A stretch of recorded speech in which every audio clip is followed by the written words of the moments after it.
నిన్న పుట్టిన మేకపిల్ల ఇంత గాలివాన నా జీవితంలో చూడలేదు అందట. నిన్నగాక మొన్న పీసీసీ అధ్యక్షురాలిగా నియమితులైన షర్మిల అప్పుడే ఆంధ్రాలో అభివృద్ధి గురించి బోలెడు విమర్శలు చేస్తున్నారు.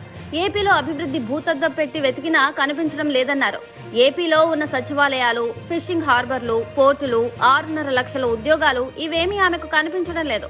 అంతేకాదు, వైఎస్ కుటుంబాన్ని మట్టు పెట్టాలని చూసిన కాంగ్రెస్ పంచను చేరి ఆమె నోటికొచ్చినట్లు మాట్లాడుతూ తన మైలేజీ పెంచుకునే క్రమంలో వాస్తవాలను మారుస్తున్నారు. అసలు ఈ రాష్ట్రంతో సంబంధం లేని తెలంగాణ కోడలైన షర్మిలకు ఆంధ్రతో ఏం పని? నా క్యాడర్, నా పోరాటం, నా అస్తిత్వం, నా ఉనికి, నా రాజకీయం అంటూ తెలంగాణలో రాజకీయాలు మొదలుపెట్టి అక్కడ జెండా తీసేసి కాంగ్రెస్ లో చేరి ఆంధ్రాలో అడుగుపెట్టిన మరుక్షణం అభివృద్ధి కానరావడం లేదంటున్నారు అంటే మీ ఆలోచన స్థాయి ఎలా ఉందో అర్థమవుతుంది.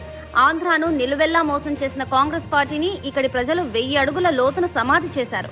ఇప్పుడు ఆ కళేబరాన్ని నెత్తినెత్తుకొని ప్రాణం పోయడానికి షర్మిల పడుతున్న యాతన చూసి ప్రజలు నవ్వుతున్నారు.